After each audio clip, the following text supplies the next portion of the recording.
Hey everybody, come on in.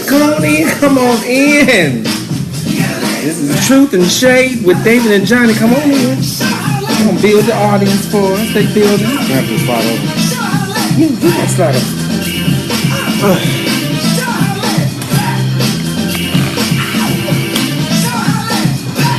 What's going on, y'all? Hey, Christy. Ooh, yeah, get that on out.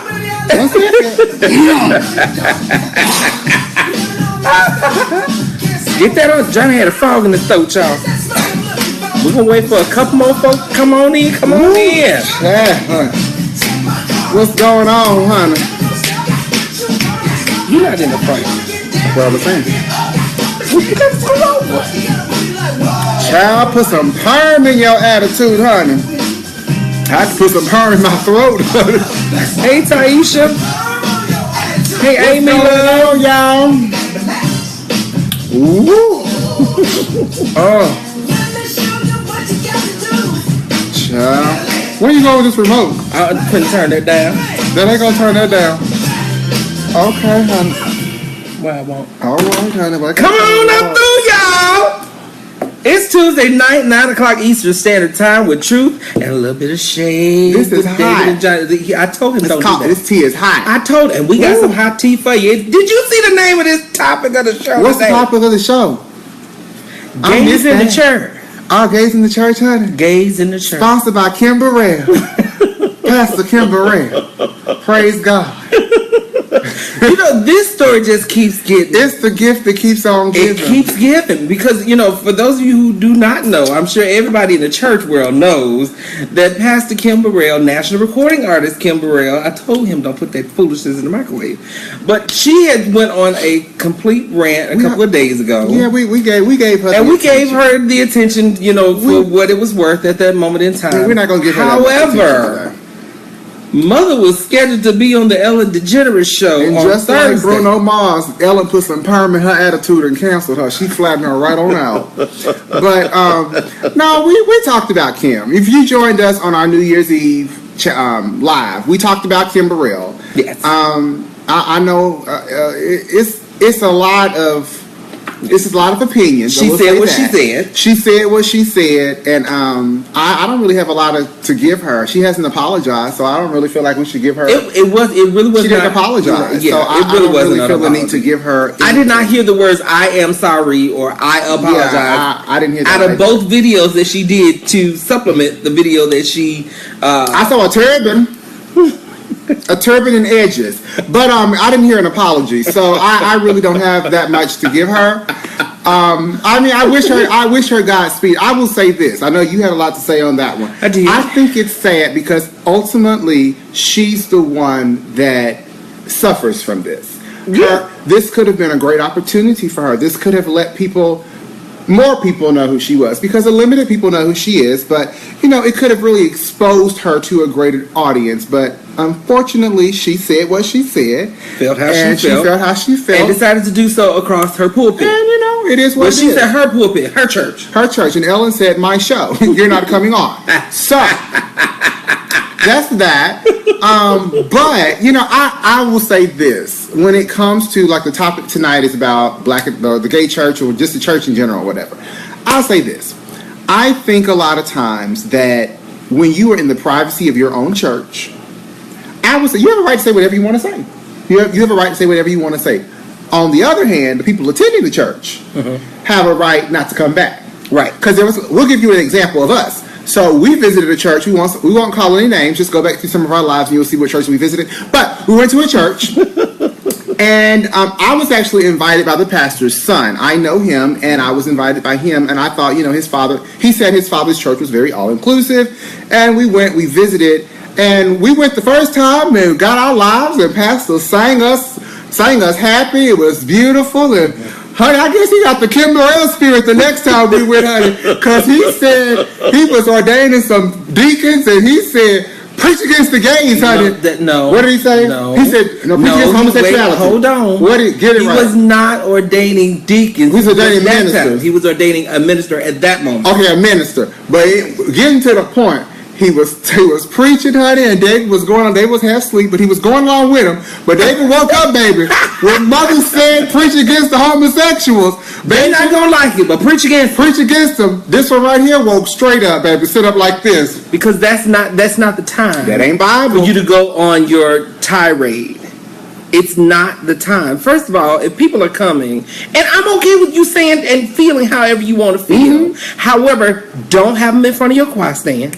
Right. Don't have them in your choir stand. Don't have them on your payroll. Don't have them on your payroll. Don't have them on your instruments. Don't do that. Well, hold on. I got to pause because I was confused and I was conflicted is how you going to preach against something that's on your payroll? Now, you're taking God's good money. God's good green. Write them checks every Sunday. That confused me.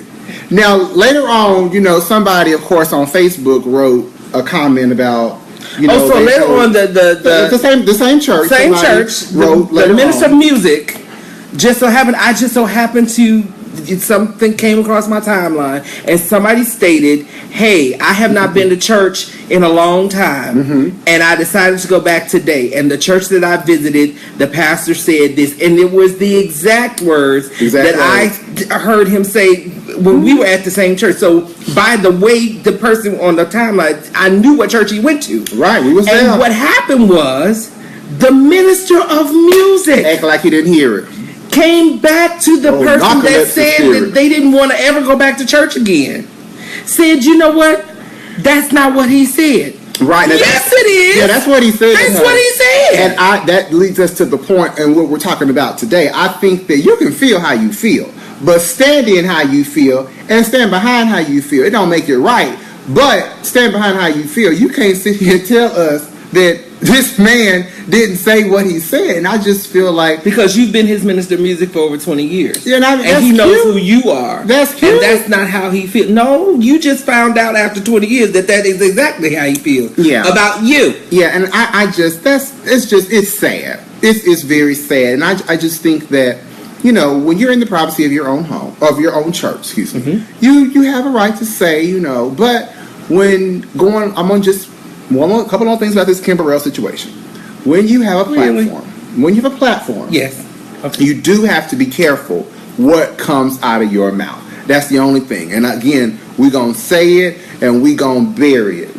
We're gonna leave it alone, right? We're gonna leave it alone. No, yeah, because I'm sure somebody else gonna say something about it, and we're gonna bring it right back up. But she's just like Jesus at this point. She keeps getting resurrected. She just keeps getting resurrected. But I don't know about her career. But I feel bad for her though. Exactly. I feel bad for her. Exactly. I feel bad. Who is counseling her right now during this transition of her career? Because her career is in a transition. I hope she knows it. Well, I mean, they just have to spend a lot of efforts and money on crisis management at this time, instead of promoting. But, it's just, I think that, unfortunately, as much conversation as this is getting in the black church. Is it getting as much conversation? In the community. Let's say the community. Okay. Because I don't think the church at large is still ready to have that needed conversation that's needed to have about sexuality and spirituality. They're just not ready to have those two. Yes. Because I think in her mind she still thinks she's correct. She's looking like, what's wrong? This is true. Is master gonna sell it tomorrow? That's what she's like. What's wrong? She's like, what's wrong? And she has to feel that way, or we can only assume she feels that way because she never apologized. Never apologized. She never said that there was anything wrong. What she said was, she reiterated in the two videos that she said following the video that everybody saw was what she did not say. But she never said, I am sorry, I apologize for. Because she doesn't think anything is wrong with what she said. I think she believes something was wrong with what she said now. Well, maybe now she does. When them checks start coming through. It's too late, though. It's too late. Done. But so here's the thing. Gays have been in the church since the beginning of time. Let's start there. All right. Gays have been in the church. They have been in the church. If you really want to know, if truth really be told, gays have really been the church for a long time. All right. And some of what I heard, or what I would have wanted to hear, I put it that way, from a minister of that caliber as Kim Burrell is if you are, there's nothing wrong with you owning who you are and what you believe you are called to be. However, what you cannot do is be who you think you want to be with everybody in my church. And I don't care if you gay or straight. I don't understand what you're saying. It's been said musicians have notorious reputation of sleeping with everybody. Oh. That's what I'm saying. So what I would have wanted to hear a minister state about gay people who are just running through churches. That's what I'm talking about. You can't do that. I don't care if you gay or straight. Nobody should be able to come in your church and wreak havoc like that and sleep with everybody. Well, I mean, they got to talk to themselves too. Ministers do it too. Exactly. So but you can't just blame it on one sector or one group of people. If she apologizes, wouldn't that be considered not standing by what she preached about? Well, Jasmine, honey, I think you have a good point. I didn't ask her to apologize. I don't want her to apologize, sweetie. Let me make that very clear. She should apologize, but it doesn't matter. I mean, say it how you feel. It's not. Because it's a difference. Because here's the thing. And we were talking about this earlier. There's a difference between what you believe and Bible. Yeah, because what she said. Where is it in the Bible? When you talking about putting the penis and you waving your face in front of another woman, that's not Bible. That's opinion, honey. So keep your opinions to yourself. And if you're gonna preach the word, preach the word. Won't he do it? Period. They quiet tonight, honey. A lot of y'all joined it, but a lot of y'all quiet. And I think that's another thing we talked about. That most of the prominent churches that have bishops and higher ranking officials who are well known are not saying anything, and that's a good move. But they shouldn't say a word. Yeah, but it's a tough place to be in. They don't have anything to say because nobody knows what to say. Again, goes back to that spirituality and sexuality, that conversation that should be had. But what should happen in that conversation? if this was a church and we were going to have that type of conversation, sexuality, spirituality, what would that conversation sound like? Well, in your opinion? In my opinion, I really think it's a case-by-case basis, first of all. Okay. I feel like that because everybody... So here's the thing. I think that everybody has different experiences with their leadership. True. So you can't just come in there with one approach. But I do think it should be, I don't have all the answers, but I think it should be laid out to where we take out more of our opinion and we put in, kind of take into account, okay, everyone take into account what the word says, but then take into account where we are as a society. And then what I would like to see happen, I don't have the exact answer to what the conversation should look like, but with HIV and AIDS still being the rising issues of ages 13 to 24, I think education should be in that conversation. Yes. I think education should be led in that conversation. Now, what should be said, I don't have everything for that, but education about where we are as a community, that's the conversation that really should be had. And that coming from the event we did where the woman got up and said, "We still dealing with HIV?" She wasn't loud. But she wasn't. I'm just saying, but that was. No, she was very concerned. Very concerned. I took it as concern. Right. Like she didn't know we were still dealing with this as an epidemic. Oh shit! I'm sorry. Turn that mic off. She didn't know that we were still dealing with it. And I told her in 2015, CDC reports that 1.1 million people have still lost their lives to HIV and complications of HIV and/or AIDS. Right. So it's still an epidemic, people. Right. It's still killing. That should be a part of that conversation is what I'm saying. But if we don't even want to open our mouths and talk about sexuality, period, we're all sitting here because somebody else had sex, period. Now, whether you agree with people having sex for recreation or procreation, if you're going to have the conversation, have the whole conversation. Right. Because everybody that's sitting in your congregation not gay, just like everybody sitting in your congregation is not straight. And everybody sitting in your congregation is not a hoe. But everybody in your conversation has a soul. Congregation, They do have a soul. I agree with that. No, I agree with it. And they have a connection to a deeper creator. They have something that is so much more than their sexuality. But that can't be the one subject that you scared to talk about. Right. And that's not to say that you're going to know everything when you get up to speak. If you don't know everything and you are a pastor, or if you're in leadership and you're in the church, reach outside. Right. Create an atmosphere where it's comfortable, where people can talk and share. And I think that's a good point. Creating an atmosphere where education can take place across the board. And I think that would be a great place to start, because we don't want to get into what everybody's opinions are. We want to get education needs to come in. So I agree with that. I definitely agree. I agree. Jessica, I wanted Jessica to say something. She was, maybe do you agree, Jessica? If you do, nod your head. She can't see you, fool. And I turned that light off because I was hot. I'm drinking this hot tea because I'm trying to clear this frog up my throat. Now, I'm trying to read these comments, y'all. Not speaking regular, expect the Eddie Long, not him being gay. The problem I had especially is her not speaking on the rape molestation aspect of Eddie Long, not him being gay. So, here's the thing, and here's where a lot of people get it twisted, because everybody thinks, or it's been misconstrued, the fact that if somebody is gay, that they had to have been molested. Not so. Yeah. And even if they were, but again, but that's what we're here to do. We're here to provide as much education as we possibly can. So, education the moment. Just because they're gay does not mean they were molested. That's number one.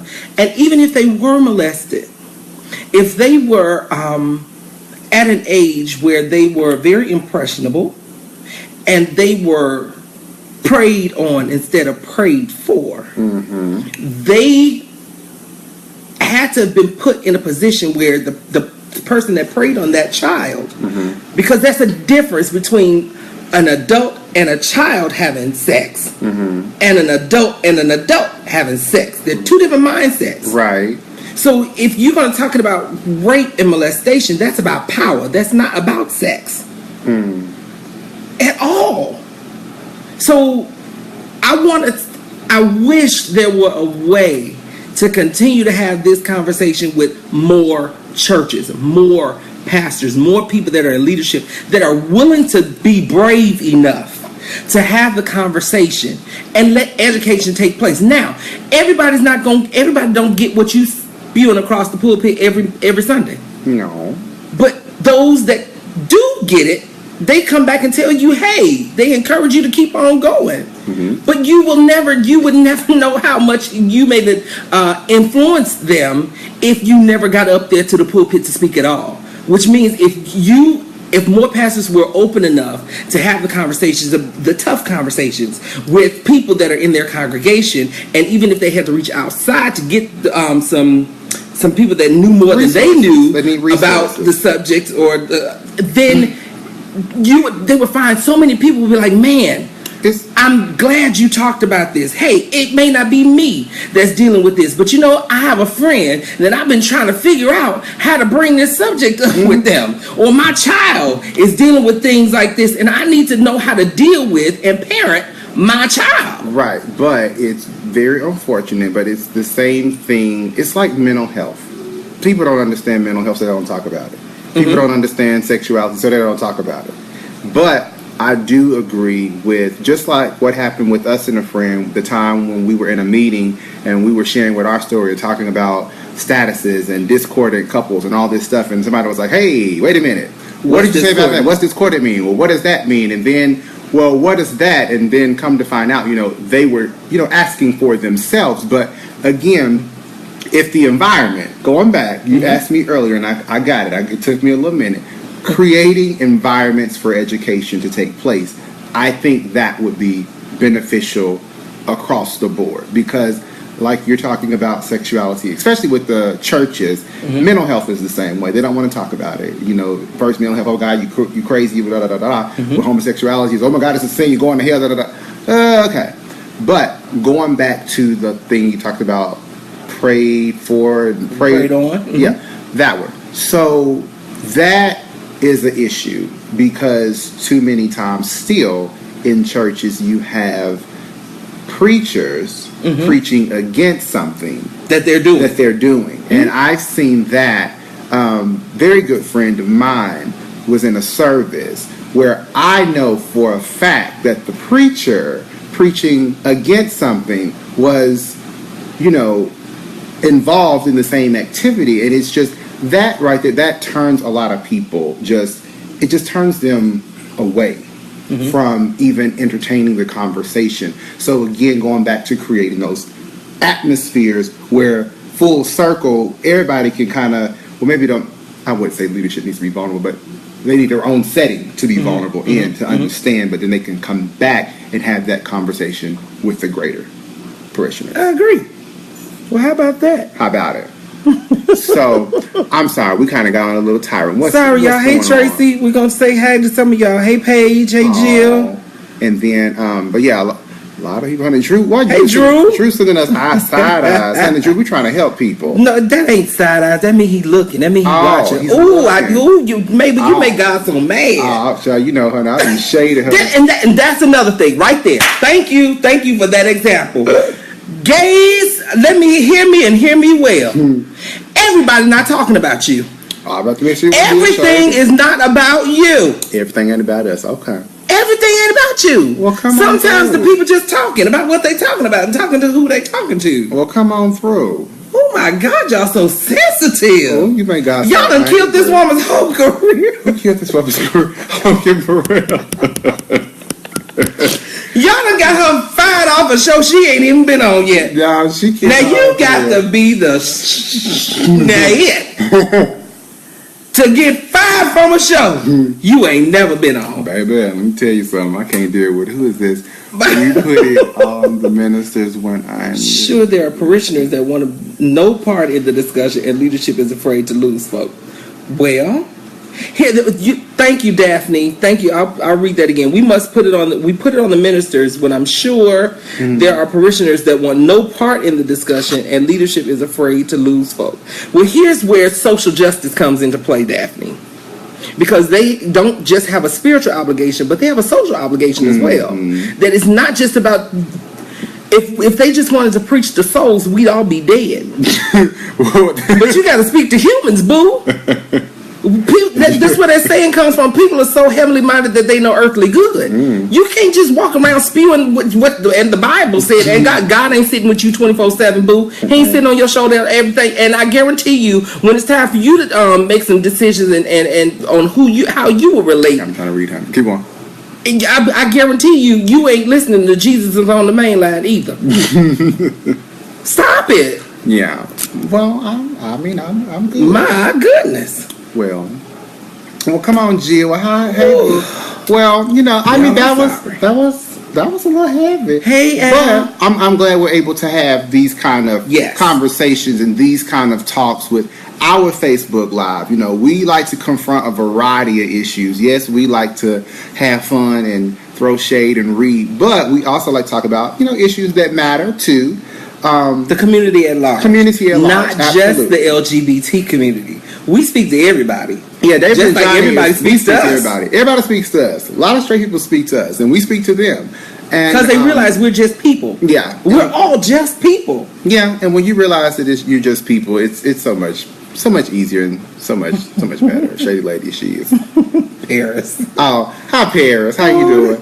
But my granddaddy in Detroit. Thank y'all for hanging out with us. This has just been awesome. We really do appreciate you all for hanging out with us, letting us know what you think. You can always catch us right here at 9 p.m. Eastern Standard Time. Y'all like that little teaser video I dropped the other day? Our videos are coming back. They are. They coming back this week, baby. Them videos are everything. You all are in for a very special treat. Yes. Because we let her rip this time. We did. Every Thursday, our videos will be posted to our YouTube, David, Johnny. So be sure to check us out. They'll be on the web, davidandjohnny.org. Pretty sure we'll be releasing on Facebook as well. But yeah, check it out. It's a lot of great things. We just finished. Yes. The 5 tips of being 5 top things to be successful in 2017. You were going to get your life. We'll release that shortly. We got something for everybody. we even got something for the thoughts. Yes. Because guess what? Hashtag y'all matter this year. To David and Johnny. Thoughts do matter. They do matter. How you transition from talking about gays in the church to thoughts? But you know what? We are here for everybody. We talk to everybody. But there was another thing that Christy, I see she's mentioning, that she said something about, we talked about maintenance time. When you're in relationships, I said that it's not just having to check in with your partner or your significant other, but you can also do that with your family and your friends. And she was saying that... What's she saying?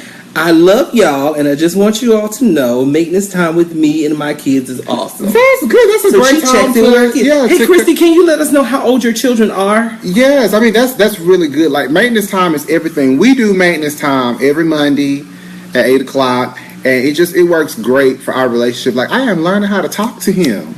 I am learning how not to just go off. Because, baby, I just want to just but... No, maintenance time is really good, and we enjoy our maintenance time. Maintenance time is everything. And for those of you who do not know what maintenance time is, you actually literally take out 1 hour, 1 day a week to check in with your significant other, your spouse, your friend, your family, and just check in with them.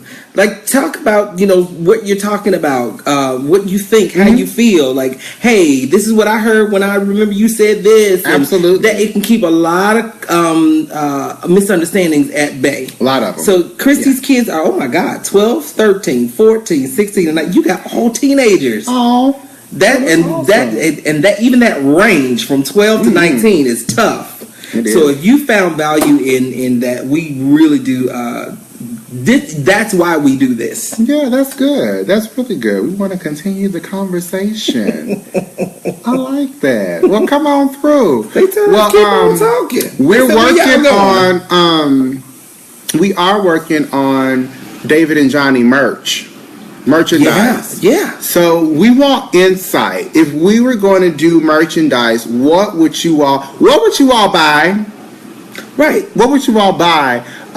They talked to us about t-shirts, pillows, mugs, leggings, bags, but we're thinking about, putting our name on some things and some inspirational sayings. But what would you all buy? Let us know. Hit us up. What would you buy?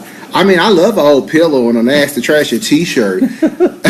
Jill needs a shade t-shirt, honey. Christy says she wants Johnny's bracelets. Now, them bracelets cost a lot to make, honey. Is it Drea? But I'm working on a shade mug. And a shade mug. Yes, come on, shade mug. We'll get you shade apparel. Come on through, honey, so you'll be covered. Woo! Yes, God. But we're working with our team.